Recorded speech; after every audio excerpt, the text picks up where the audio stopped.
now it's our honor to bring on the man himself, the legendary former head coach of the Syracuse Orange, Jim Boeheim. Of course, a Hall of Fame college basketball coach, 2003 national champion, 5-time Final Four appearances he made.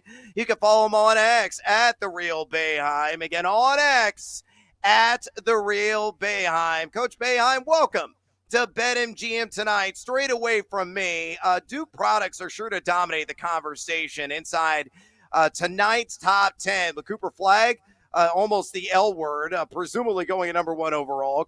Nipple might be moving up and inside the top 5. And we got Kaman Malawach, Supreme Rim Protector, going somewhere within probably that 7 to 10 range. You watch a ton of Duke basketball this season, covering it for the ACC Network and ESPN. And, of course, you coached for quite a while in that conference, to say the least. Give us your quick scouting report on each of those two prospects, Flagg, Knipple, and Malawach. Well, Malawach is the first one I would take. He's a rim protector. He runs the court. He's a really good defender. Kind of a throwback. There aren't that many centers in the NBA that play like that now. There's more guys that spread the court. But a guy like him is always valuable. You can always find a spot for him. He can protect the rim, but he really runs the court. He's really good at defensively. Most big guys can't switch. He can switch. He can do some really good things on defense that you need to do. I think he's going to be a valuable NBA player. Knipple, I think, is much more mature, physical than people might think he is. He's very strong. He's big, and he can really shoot, and those guys always find a place. I think he's a guy that should be moving up in the draft. I saw him a lot this year. Tough, physical kid. He defends. He's not afraid of anything, and he can shoot the basketball. Cooper Flagg is a generational player. You just don't see those guys. He does everything. He doesn't even have to score in games, and he does things that win games for your team. He blocks shots. He rebounds. He makes plays. This kid he's special. He really is. I mean, he's a lot like Larry Bird was, except he's just quicker and more athletic. Wow. But wow. He's really good. I think it's hard for young players to go into the NBA. Cooper Flagg's one that certainly can. I think Knipple can. I think some other freshmen. I think people don't realize how good the NBA is, how many great players they have, the depth they have. The G League has really helped them develop players. It's not that easy when you're 18, 19-year-olds to go in the NBA. I like Dylan Harper. I like Ace Bailey. He's very talented. But it's going to be hard for those guys to just go into the NBA and play right away. These guys are really good up there. Yeah, exactly. Coach, I wanted to ask you about that because back in the day, when in 90s basketball, you'd see a guy like Tony Kukoc get drafted, even Jokic, Dino Raja, they would get drafted, and these teams would stash them for a while. Then they'd come over to the States. But it wasn't until recently with Jokic and Luka where they started to become the best players on the planet. I think a lot of it probably has to do with the competitive basketball they're playing when they're 14, 15 years old. What's the difference? I know you've grown up obviously around the game. You've seen it all. Right. When you watch now, the European leagues and all these guys that come over to the States compared to the product right now that they're putting out in college basketball? Well, the difference is these kids have just played more basketball. We aren't allowed in college to work with our players except a limited amount of time, which is a rule that should change now that college players are getting paid a lot of money. Coaches should be able to work with them in the summer, work with them more all year round. European players from the age of 11 or 12 are in their system, their club system. They're working out with coaches. They work out in the morning, they lift weights in the afternoon, they come back and shoot at night. They're working out constantly.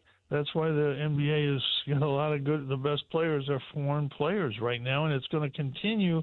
I think that the interesting thing for next year, because of the NIL money, 30 European players came over they're going to play next year in college that would have been in Europe playing. Guys were making $500 over there a game or a month, and now they're going to make $1 million here.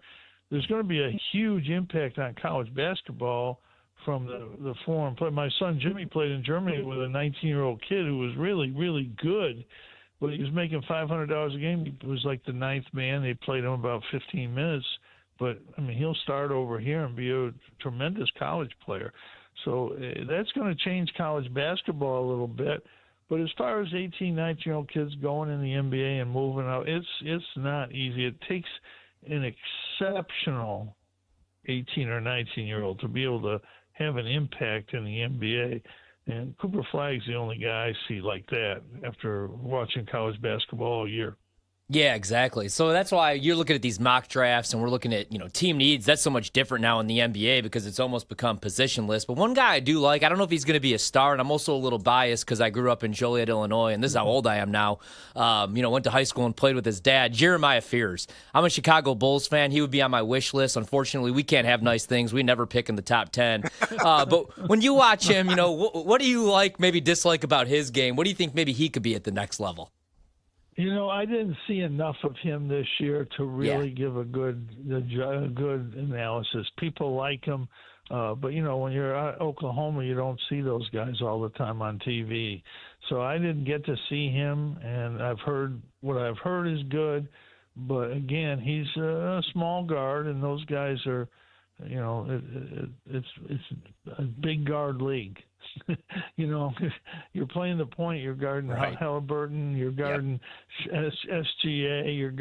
You're guarding guys like that are 6'6", 6'5", 6'7". They're hard to play. It's really hard in the NBA for small guards. There aren't a lot of them. If you look around, very few small guards. But there's good stuff has been said about him. Dylan Harper, I've seen a lot. He works hard. He's big. He's got a good feel for the game. But they have Ace Bailey and him on the same team, and they didn't have a winning record. And Steve Pikiell's a good coach too. So I don't know. Those two guys should have been able to win more games, I think. Yes. Yeah, no doubt about it. We're talking to the legend himself, Jim Boeheim, Hall of Fame college basketball coach, a 2003 national champ, 5 Final Four appearances in his esteemed career. Follow him on X, would you kindly, at The Real Boeheim. Again, on X, at The Real Boeheim. Coach Boeheim, he already brought up the two Rutgers guys. Let's dig in a little bit deeper. We had Rutgers head men's basketball coach Steve Pikiell on earlier this week. I concur. I think he's a fabulous head coach at the collegiate level. So his guys, Dylan Harper and Ace Bailey, are seemingly destined to land somewhere inside the top 10. 10 years from now, when we reflect on this NBA draft, who do you believe is going to be the better pro and why? That's a good question. I like Dylan Harper. I think he reminds me of Mike Conley, except he's a little bigger. I think he'll be as good or better than Mike Conley, and that guy's pretty good. Had a long NBA career. Yeah. I like Harper. I think he's good. A lot depends where he goes, which team he goes, how much opportunity he gets right away. If he goes to somebody like the Spurs, they do have a lot of guys there, but it'll be interesting to see that team develop. Bailey is, a guy that can shoot I always like. Yeah. He didn't do a lot of other things that I liked watching him play. I mean, he didn't defend as well or rebound as well as I think he maybe could have or should have, but the guy can shoot the ball. He reminds me of the kid from Auburn who's down with the Houston Rockets. I'm blanking, of course, on his name right now, but second and third year player and really, really good shooter at Auburn. I think Jabari Smith? Like that. Yeah, I think he's a lot like that.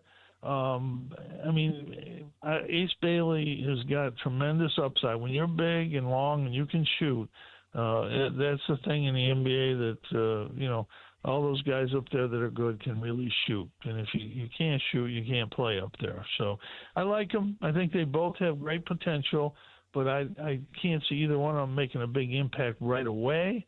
But, you never know. It's there's so many young players in this draft, and just to think that, how many of them can really make a difference up there. When you watch the really good NBA teams and you see how good those players are, You know, you look at Indiana, and nobody talked about them much during the year, but guys like Nembhard and, Siakam, Turner, those guys are really good players. I mean, really good players. So it's hard. I mean, somebody's going to get drafted, and some of the players are going to be good players someday.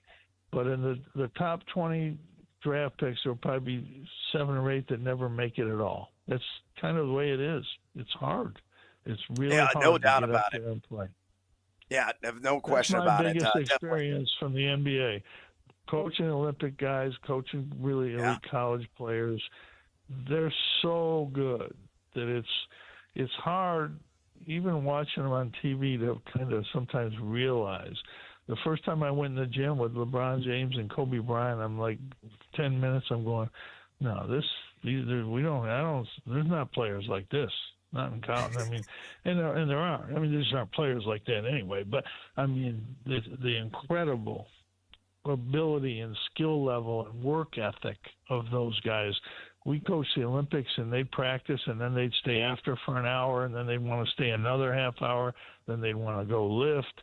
And, these are the greatest players in the world. That's what they do. That's how they get there. Yeah, no doubt about it. Coach, we're up against it. We got to run. We appreciate the time and the brilliant insights as always.